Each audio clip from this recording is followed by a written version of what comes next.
자, 그 다음 지문은 2017년 6월 평가 문제인데 14일차 통화 정책은, 통화는 돈이라고 했잖아. 중앙은행이 물가 안정과 같은 경제적 목적의 달성을 위해서, 그건 물가 안정 목적이지. 그래서 얘가 하는 건 뭔데? 이자율과 통화량을 조절하는 것이대. 이게 금리 정책 아니야? 금리 정책?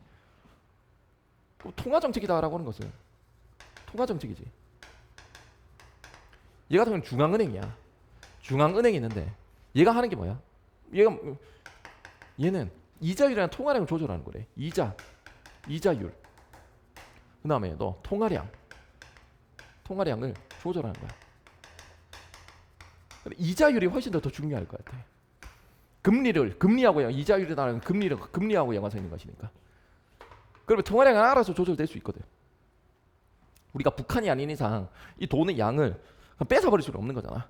그래서 이 수단 자체를 이자를 통해서 그렇게 몰고 가는 거야, 우리들은. 대표적인 통화 정책의 수단인 공개시장 운영은 이게 뭔데? 공시장인 거야. 중앙은행이 중앙이야. 민간 금융 기관을 상대로 해서, 그러면 봐, 중앙이 있다. 대상은 민간이야. 민간 은행이지. 민간 금융 기관을 상대로 채권을 매매해 가지고 금융시장의 이자율을 정책으로 한 금융시장의 이자율을 정책적으로 결정한 기준금리 수준으로 접근시킨 거래. 그러면 얘를 이런 식으로 접근시키고자 하는 거야. 수단은 뭔데? 채권을 매매해 가지고. 그러면 얘 같은 경우는 채권을 매매하는 거지. 얘는 채권 매매야. 채권을 매매해 가지고, 그럼 채권을 매매해 가지고 금융시장의 이자율이 있는데 그것을 정책적으로 결정한 기준금리 수준으로 접근시키는 거야. 그러면 통화 정책 같은 경우는 이걸 이용을 하면서 목적은 뭐겠니? 기준금리로 가는 거지. 중앙은행이 채권을 매수하게 되면, 매수는 사들이는 거잖아. 그러면 중앙은행이 채권을 매수를 하는 거다. 그렇게 돼버리면 민간 같은 경우는 채권을 줄 것이고, 채권을 줄 것이고, 얘가 사는 것이니까 얘 같은 경우는 돈을 주겠지. 그럼 매수하면 이자율은 하락한다고? 그러면 이자율이 하락한다고? 그렇게 되면 봐, 얘는 이자율이 하락한다고? 이자율이 떨어진다고? 그럼 돈이 여기에 많이 모일 거야, 민간에. 그럼 돈이 많이 모이면 양이 많아지는 거지. 그럼 양이 많아진다라고 하는 것은 돈의 가치가 떨어지는 것이고, 돈의 가치가 떨어진다라고 하는 것은 그만큼 가치가 떨어진 거기 때문에 많이 넣어봤자 이자나 이런 것들을 많이 안 준다라는 것이니까 이자율은 당연히 떨어질 수밖에 없는 거네. 그리고 이거는 그냥 약간의 배경 지식. 채권이 쪽으로 많이 갔지. 그럼 채권의 양은 어때? 시장에서 채권의 양은 적어요. 그 말은 뭐냐면 채권의 양은 적어. 이쪽으로 다 갔으니까. 그렇게 되면 채권의 가치는 올라가는 거거든. 채권의 가치는 올라가요. 그럼 채권의 가격은 어떻게? 채권의 가격은 올라가는 거야. 네가 사고자 하는 것도 올라가. 네가 살 때 있잖아, 많은 돈을 지불하고 살 수밖에 없어. 그렇게 돼버리면 수익률은 어때? 수익률은 떨어지지. 네가 많은 돈을 가지고 사버리면 수익률은 그만큼 떨어질 수밖에 없는 거거든. 그 수익률이다라고 하는 게 이자율인 거야. 이자율은 다른 말로 수익률이다라고 생각해도 돼. 이게 떨어지는 거지. 그럼 채권을 매도하면 이자율은 상승한대. 그럼 채권을 만약에 매도한다고 치자. 그럼 채권을 만약에 매도한다라고 해버리면 민간에 채권이 많아지겠지. 그럼 채권이 이렇게 가겠지. 그러면 민간 같은 경우는 돈을 주고 채권을 사니까 돈 같은 경우는 전부 다 이쪽으로 다 몰리겠네. 그렇게 돼버리면 돈은 여기 시장이라고 왔었을 때 돈의 양은 어떻게 되겠니? 돈의 양은 어때? 많이 없지. 그렇게 돼버리면 돈의 가치가 어떻게 돼? 돈 가치가 많이 올라갈 수밖에 없어. 그랬을 때 이자율은 올라가는 거지. 그럼 채권의 관점에서 본다면 채권이 많아.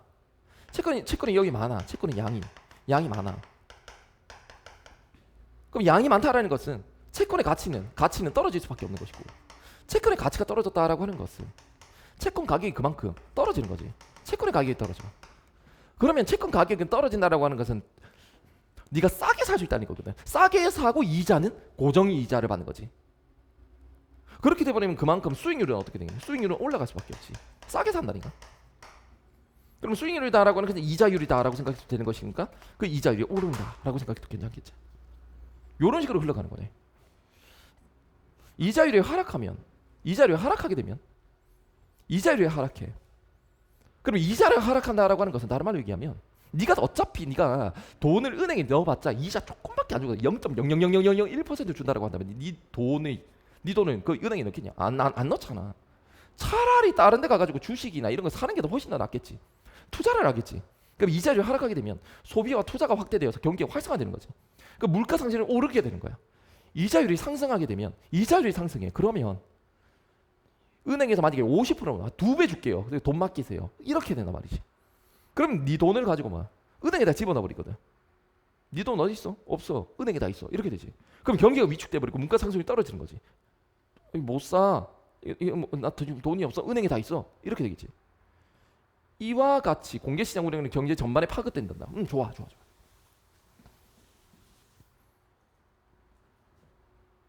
이해되나? 되겠나? 중앙은행의 통화 정책이 의도한 효과를 얻기 위한 요건 중에 하나는 선제성과 정책 신뢰성이 있다. 먼저 통화 정책이 선제적이라는 것은 중앙은행이 경제 변동을 예측을 해가지고 미리 대처하는 거래.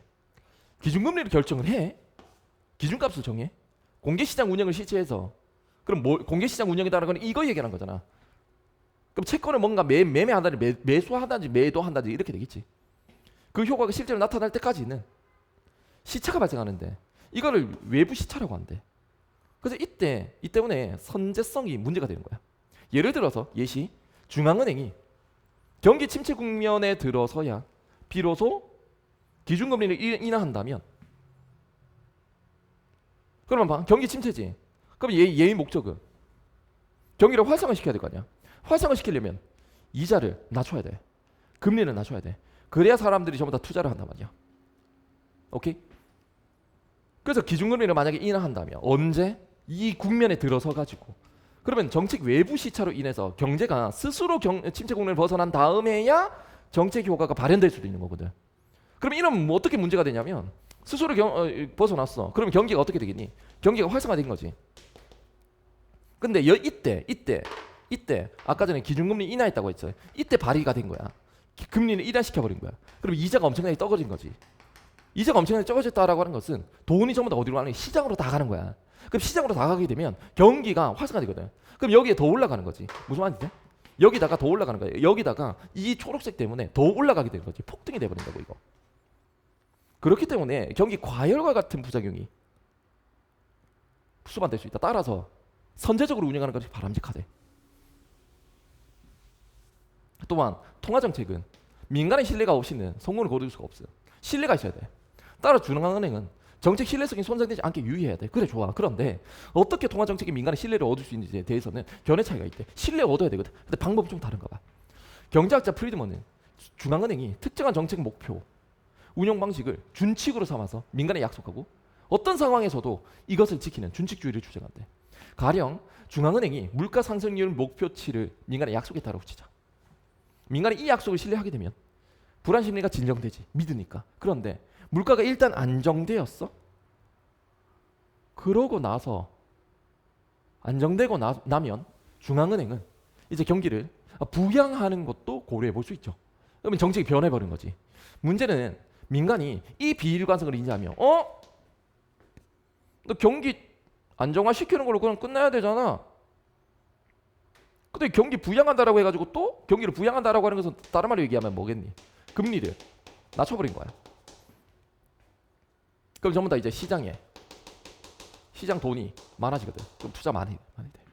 근데 그전에는 그전에는 좀 안정이었잖아. 안정. 그때는 뭐겠니? 금리는 뭐 높였겠지. 금리 높여가지고 좀 안정화시켰지. 그러면 그 금리는 은행에다가 전부 다 돈이 많아져. 이게 많아져. 그럼 시장에서는 신용 공급이 축소가 된다고. 시장에서는 돈이 없어져요. 그럼 안정될 거 아니야. 여기가 안정이라고 안정. 근데 이제 좀 활성화 좀 시켜볼까? 라고 위에서 얘기를 했겠지. 그래 이렇게 해버리면 이 정책 바뀌었네? 그럼 신뢰가 훼손된다는 점이다. 이 준칙주의자들. 그래서 무조건 일관되게 지켜라 라고 얘기를 하지. 그러나 민간인 사후적인 결과만으로는 중앙은행이 준칙을 지키려고 했는지 판단하기 어렵고, 중앙은행에 준칙을 지킬 것을 강제할 수도 없는 거죠. 당연하지. 힘이 어디 있어.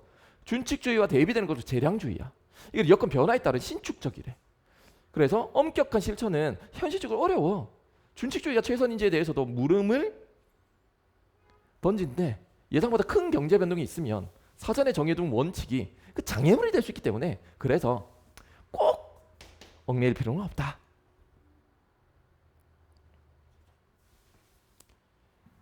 통화정책의 목적을 유형별로 나누어서 제시하고 있다. 유형별로 지금 나눈 것은 신뢰성을 얻기 위한 방법인 거지. 그 정책에 대한 신뢰성을 얻기 위한, 국민들의 신뢰성을 얻기 위한 하나의 방법적인 것을 나누는 거지. 준칙주의, 재량주의라고 하는 것은. 통화 정책의 목적은 똑같아요. 그냥 나눈 게 없어요. 정답 1번이야. 나머지 넘어간다. 112번. 이 정답 26%인데 적절한 거. 가상인 경제 땡땡땡 1월 1일부터 9월 30일까지 세계 분기 동안 땅땅땅 표를 이용해 기준금리가 4%로 유지되는 가운데 기준금리가 4%야. 이게 목적인 거겠지. 다양한 물가 변동의 요인으로 물가 상승률은 아래 표와 같이 나타났대. 이 표야. 물가 상승률인가 봐.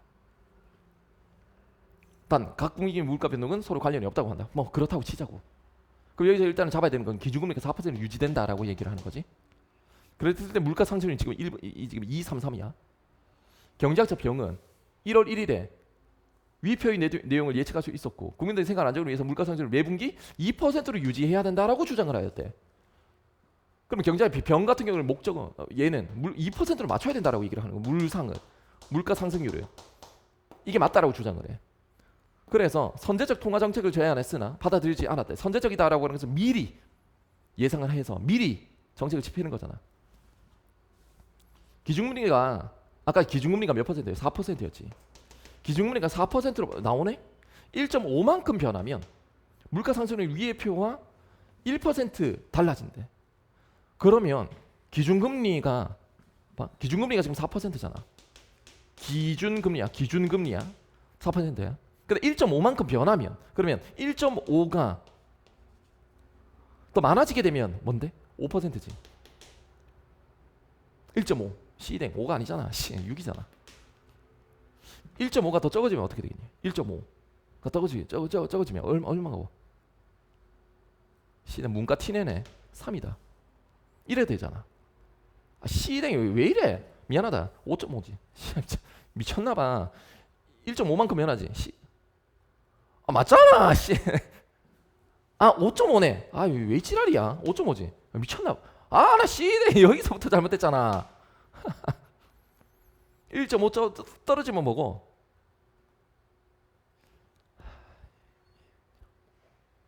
(2.5) 네. 이래 되지. 기준금리, 그럼 이렇게 한번 가보자. 기준금리하고 지금 물가 상승률 관계니까 기준금리가 이렇게 한번 가볼게. 기준금리가 금리가 올라가잖아. 만약에 올라가게 되면 어떻게 되겠니? 물가 상승률이 어떻게 돼? 기준금리가 올라간다라고 해버리면 이자를 많이 주는 것이니까 돈이 전부 다 어디? 은행에 가겠지. 그렇게 되면 물가 상승률은 줄어든다. 그럼 그 반대는 기준금리를 내려. 은행에 가봤자 돈을 못 벌어. 그러면 어디? 시장에 가겠지. 시장 가가지고 돈을 막 쓰겠지. 그럼 시장 사람들은 물가를 졸라 올리겠지. 그럼 물상이 어떻게 되겠어? 올라간다. 반대로 돼버려요. 그렇게 돼버리는 순간 여기 봐봐. 이렇게 이거를 올린 거잖아. 그럼 올리게 된다라고 하는 것은 물가 상승률이 어떻게 되겠니? 물상이 떨어지는 것이고, 이 내린 거잖아. 여기 기준금리 해봤자 다시 해줄게. 은행 가봤자 얼마 안 줘. 그럼 그 돈 가지고 어디? 시장 간다고. 그러니까 물가 상승률이 어떻게 되겠니? 올라간다라고 생각하면 돼. 이렇게 되는 거야. 그렇게 본다면, 그러면 말이야 가장 적절한 거 나오지. 가장 적절한 거 나왔을 때는 네가 방향 잡고 가는 게 좋거든. 이마 병이 제안한 내용이야. 병이 제안한 내용은 이거 2%로 맞춰야 돼. 이거는 2%는 상관없잖아. 괜찮아, 나도. 근데 선제적이기 때문에 요거부터 요때 해야 이때 발현이 된다고 얘기를 하잖아. 그럼 이거를 2%로 낮춰야 될 거 아니겠냐? 그럼 물가 상승률을 2%로 낮추려면 어떻게 해야 되겠니? 2%를 낮추려면 금리를 올려야 돼. 금리를 일단 올려야 돼. 얼마큼? 이거 1% 변할 때 요 위에 있는 내용 같은 경우는 금리를 올린다라고 하면 5.5%로 올려야 돼요. 5.5로. 이때 또 시행해야 되는 것은 얘를 또 2%를 맞춰야 되는 것이기 때문에 이거 유지해야 돼. 이때도. 그래야 이게 2%를 될 거거든. 그럼 5.5%를 계속 유지네. 정답 5번. 이렇게 돼. 됐지? 113번은 이건 네가 하세요. 요 정도는 네가 할 수 있을 것 같아. 아 이거 쉬워. 넘어가자.